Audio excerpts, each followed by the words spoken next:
Hello and welcome to Nose in Front Cheltenham Preview.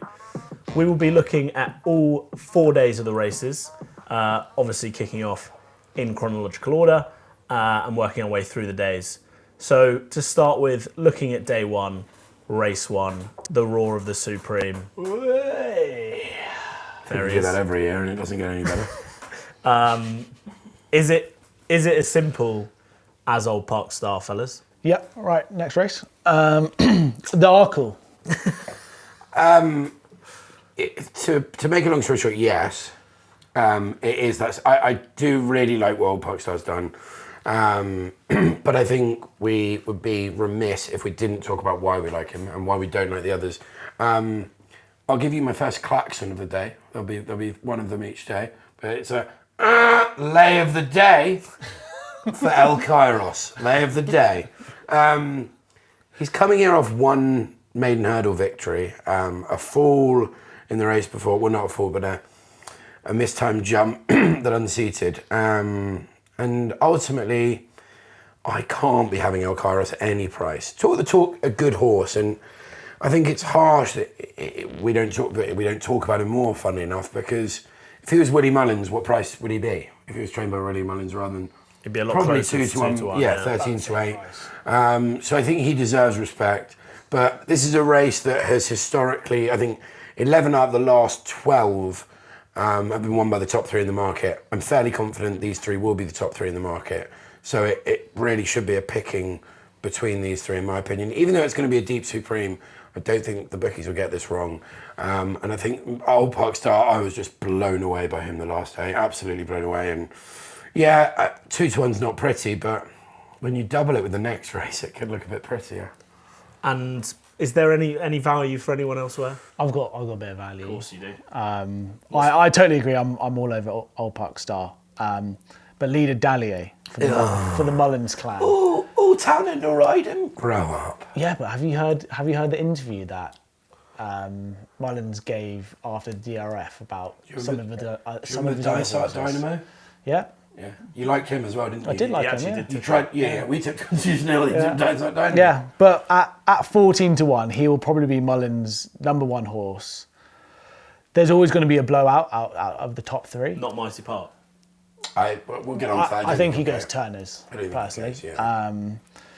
So I think, 14 to 1, I think he's not a bad each way shout. And if it's a big field as well, he could potentially get 4 places on the day. So I wouldn't touch him now, personally, but on the day, if you want some value, 14 to 1 is not a bad shout. Nice. Yeah, I think that kind of smooths over the Supreme. I think it's pretty straightforward. Old Park Star could be the next big thing. Could be what we're all talking about. It gives me Altior vibes, if I'm honest. Really? It gives me Altior vibes. Don't talk to me about that beast. Sexy horse. Yeah, lovely horse. And moving on to the Arkle. Again, A race that a lot of people are saying is a 2-horse race.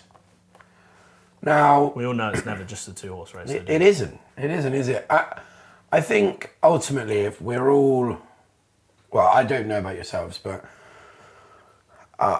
some stats for you. So in the Arkle, 10 out of the last 12 and won by the top 3 in the market. So we're looking at Kopek and Lamba, possibly one other, probably. Now this is where it gets a bit sticky, because in the whole history of the Arkle, only 2 horses have ever gone on to win. In the whole history of the Arkle, gone on to win with just 1 run over fences. That was Masterminded and someone else. That's the whole history of the Arkle. On the flip side of that, though, I'm not sure, there's been very few, if any, 5-year-old winners. I've got a stat for you for that. Since 2007, when the age allowance was scrapped between 5-year-olds and the rest, only 11 runners have run in the race at 5-year-old. All of them have been beaten, including Majborough last year. So what you're saying exactly my point, which is that there's a record to be broken. Absolutely.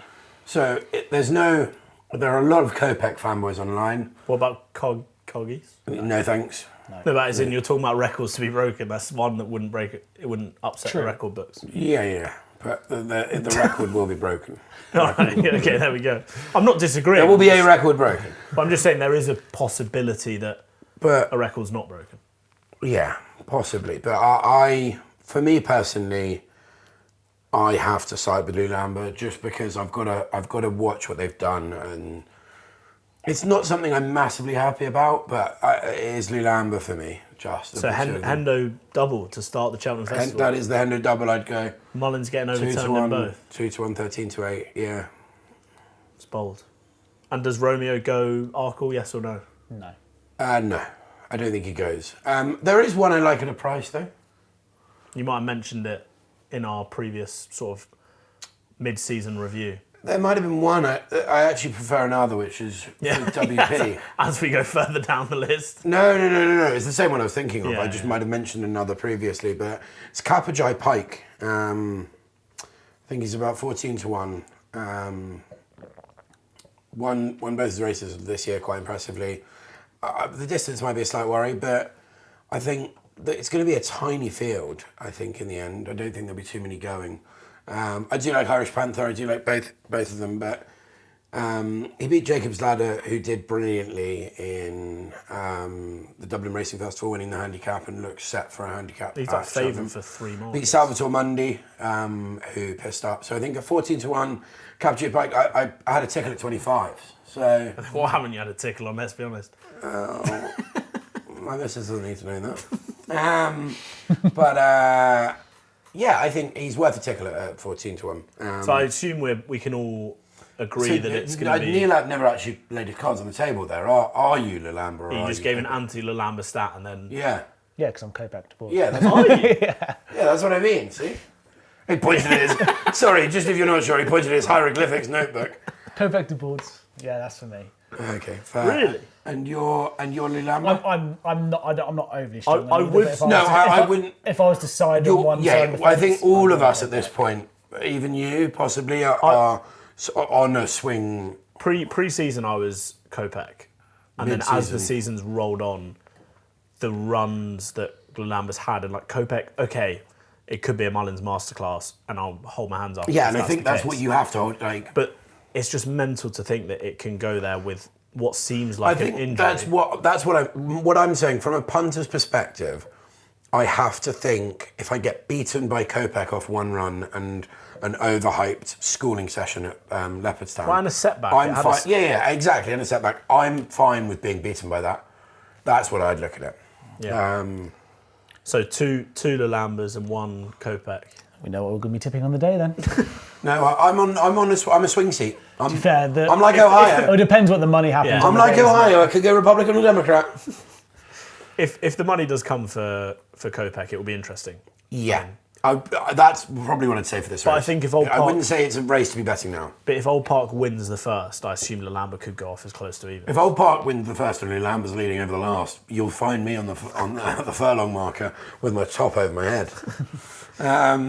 Anyway, moving on to the first handicap of the festival. What's it called? Sorry, Here's the Fred Winter, but I it think used to be. It's the Hall Barton and Garden Wine. I think.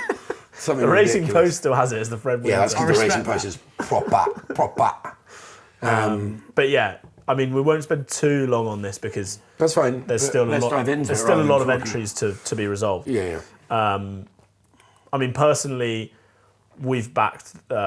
I've backed Saratoga, but at 10s, it's now 6s.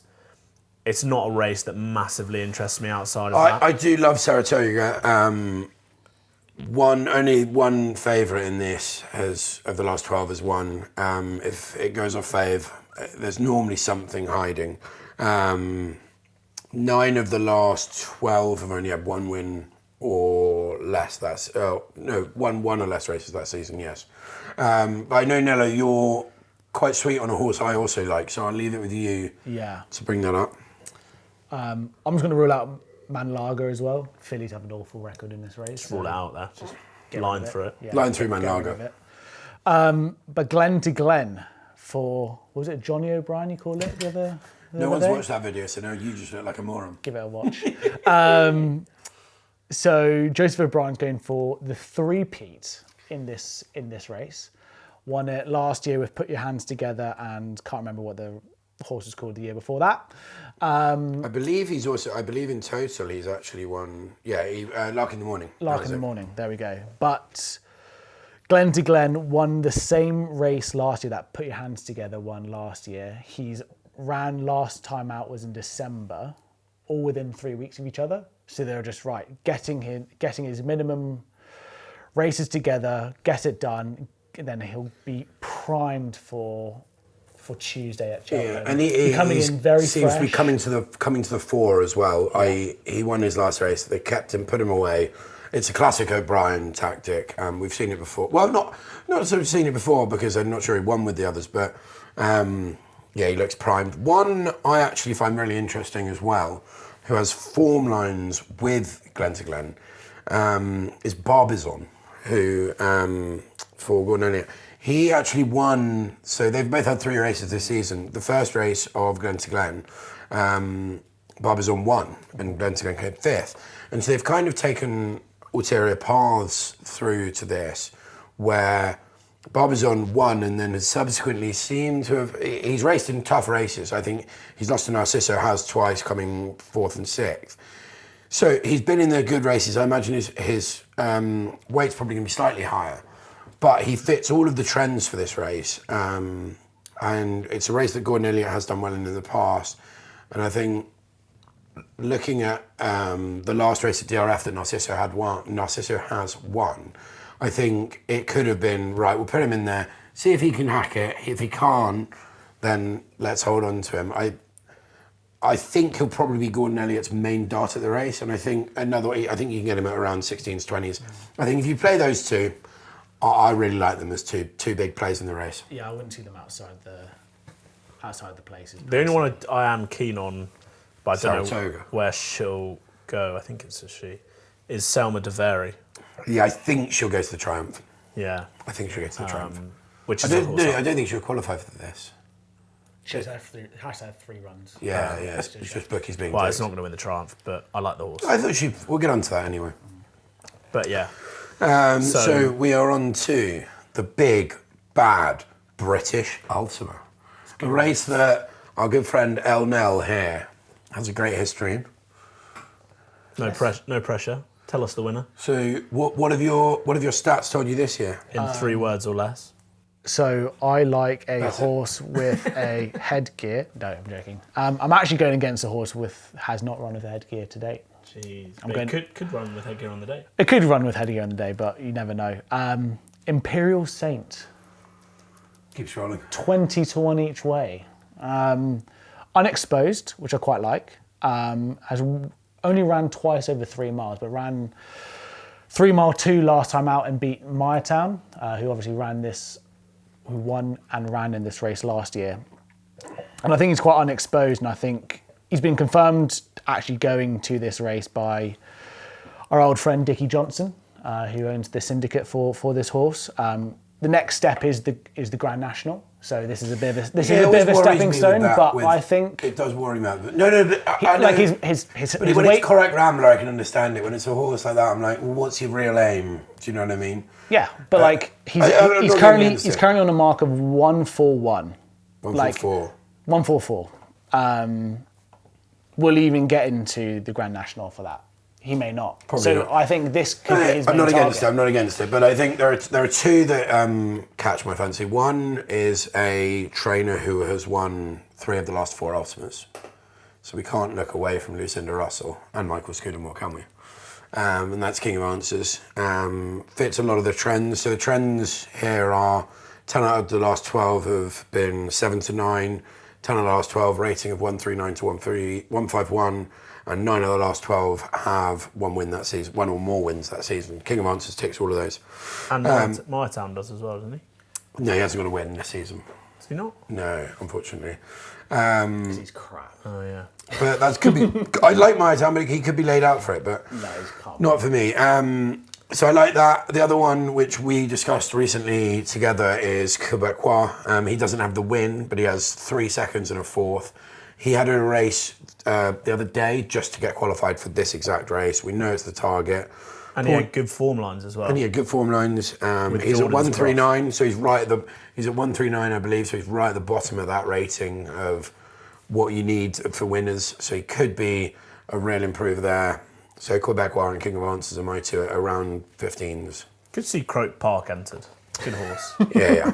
Just Was good it you wanted horse. to say you didn't want to hang along? No, but it's just good to see Croke Parkstone knocking around. It's a horse I appreciate. Anyway, I'll tell you what, Jaguar is not winning this race. is that your lay of the day? Could be. No, you've got to wait for the next klaxon for that.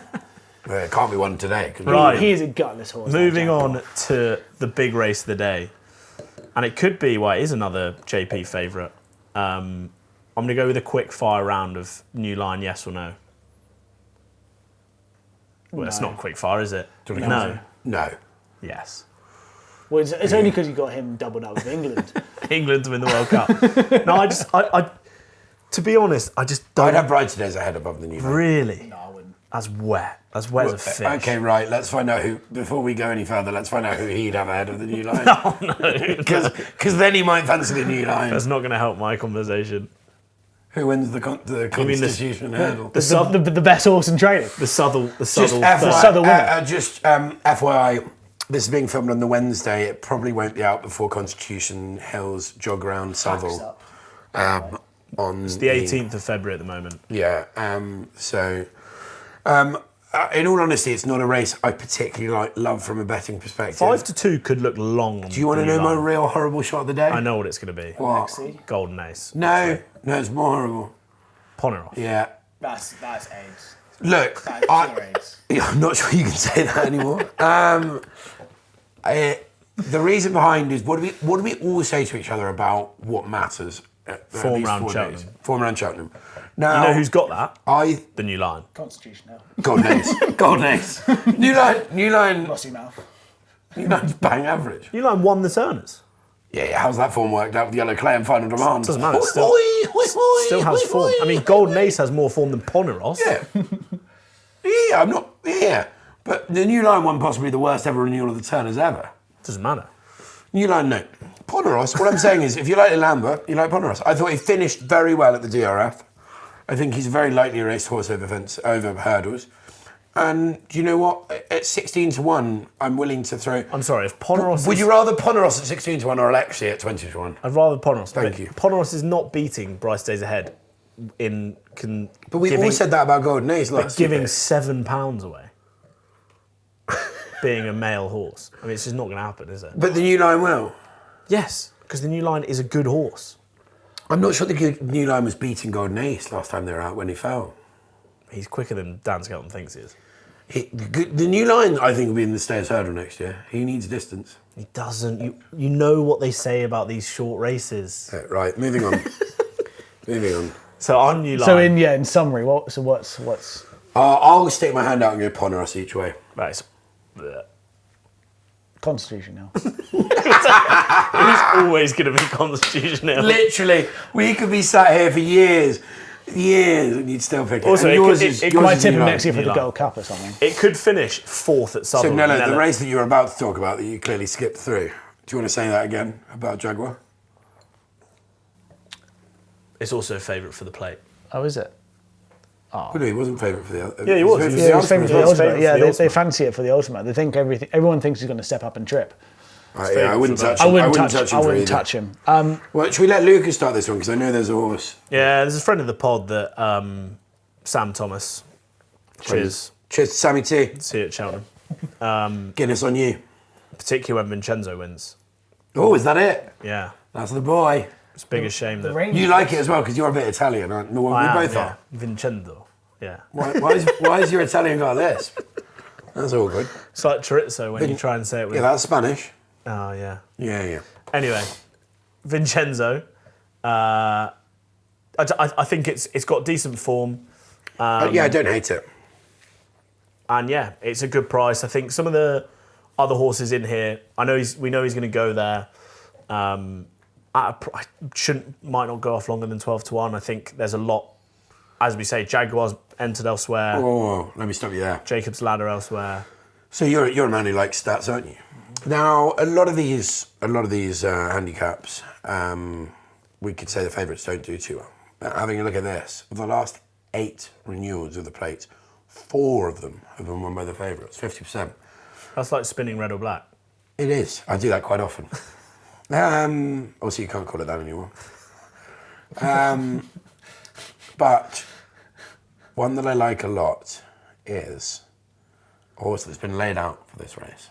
Absolutely laid out. Vincenzo. No, it's by the master handicapper himself, Dan Skelton, and that is Madara. You know, it's not a pretty tip. I think we tipped it last year, didn't we? So is she. 2 years ago. Is it she? Right, it's so good it has a cock. It could grow a cock. But Dan Skelton picked it up, I think, 2 years ago, or a little under, and I think he has subsequently been planning for this. Basically had a schooling day, the last 2 races, and... I mean, it's lost some horses I wouldn't... See, the funny thing is that this isn't the champion hurdle, so losing when you're heading into a handicap and you're Dan Skelton. Have you heard of Langer Dan? Yeah. The crook. Yeah. I'm not saying it's... but what I'm saying is this has clearly been the target. It's always been the target. Madara is 6-1. It's not pretty and it's not clever. And it probably won't get a whole lot shorter. I can't see him going off shorter than probably 9-2 on the day. But it's my tip. If you want a puntier tip, Donica, 16-1. Won at Cheltenham recently, and I was blown away by Donica. For Nigel Hawke. But yeah, I was about to say Big Nigel Nige. Hawke with, Big a, Nige. with an E. Nige. Yeah. I mean, yeah, again, it's a race that I think close to the time will prove more interest. But See who actually turns up on the day. yeah. Have you got an interest in this? I don't No, think. I've got actually nothing written. No, he said Madara. Right. Well, final race of the day then, boys. Nello's got a big fancy in this. No, I have a huge fancy. I've got a bit of a random one, and it's not my mate Argento Boy. Oh no, the fans will be gutted. It's not my mate. Anyone who follows NIF, all 3 of you out there, will know that Nello All right, Ollie tipped, Holmes. Nello tipped Argento Boy for the Albert Bart. Yeah, I think Albert it was. Bartlett last year. He's still running. He's still running now. Some say Galopin de Champs runs in the Argento Boy colours. Some do. I think we'll get on to the real owner of those colours tomorrow. Anyway, absolutely no clue if he's going to turn up or not, but Isaac Desobeau at 25-1 for the Nichols clan. I feel like I've already tipped like 2 Nichols horses, and he won't have more than 1 winner. Yeah, I don't think he'll have many, but I thought at 33s now. it's drifted. If you click on it, it will show you all the possibles. So, But he ran at Cheltenham on the debut for his season at over 3 miles 3, I think it was, behind Wade Out. Wade Out. He's always been Wade a bit Out. of a Santini type horse, just slow it's not and going to endear him to Luca, is it? slow and chuggy. And I think that's kind of what you need around 3 miles 6 around Cheltenham. So, like I said, I don't technically know if he's planned to turn up there or not, but at 25-1s, I'd have a little tickle each way. That's some decent But- form on heavy-ish ground. Yeah, exactly. And I think he's a proper stayer. So Do you want to know who he'll come second to? What do you all you really want on a night out? What do you want on a night out? You just want Depends who you ask. one big bang. That's all you want. One big bang. James Owen. Now, I'll tell you what, this guy, he's been running well this season without doing too much. His last run saw him chucked out over 2 mile 3, Christ, he's which run a similar to Madara, just completely wrong. They're doing that to get a mark. Soft ground might not help him by the looks of things. Why? He's been laid out for this. Well, he's only had decent form on When's British it been ground. heavy? It's been heavy 1 year. But also, he, similar to yours, Nelly, he got beaten by Wade Out on soft ground so we've got at Cheltenham. form lines. But he will now get, I reckon, about a £4 swing in the weights on that. Not So- sure Alex Chadwick's going to, if he does ride it, I'm not sure Alex Chadwick's going to, unfortunately, win. A lot of people would have said that about, rest in peace, Michael O'Sullivan, before he's won a race. You've got to win a race to win a race. I just think one big bang, he's got a chance, you know. He's done well at Cheltenham this season. He's now swinging the weights with Wade Out. If Wade Out is 10-1 and he's 14s, I'd rather be on him at 14s. Yeah. I mean, there's nothing that screams out to me. I did like Grand Jess' run recently. Not Dartmoor Pirate. No, I didn't like Dartmoor Pirate. But again, it's a race that I'll be looking at closer to the time. So, on that note, as we always do, I'd like a nap of the day from each of you. I'll start because I just want to. Actually, I'll let you start because I feel like there's an obvious one that you will need you to take. I'll take Old Park Star in the first in the Supreme. We'll be roaring him home. all three of us. We could. I mean, I'll happily follow it up. Actually. That'll be mine as well. Yeah. There we go. It's big. Lump It's it, day one. fellas. It's day one, and Niv have gone large. Oh, we're all going Old Park on Star. Old Park Star, baby. Absolutely lump it. Get the salmons out. Well, you could just, and Could be week ruined. Anyway. Thanks, gents. see you for day 2. Cheers.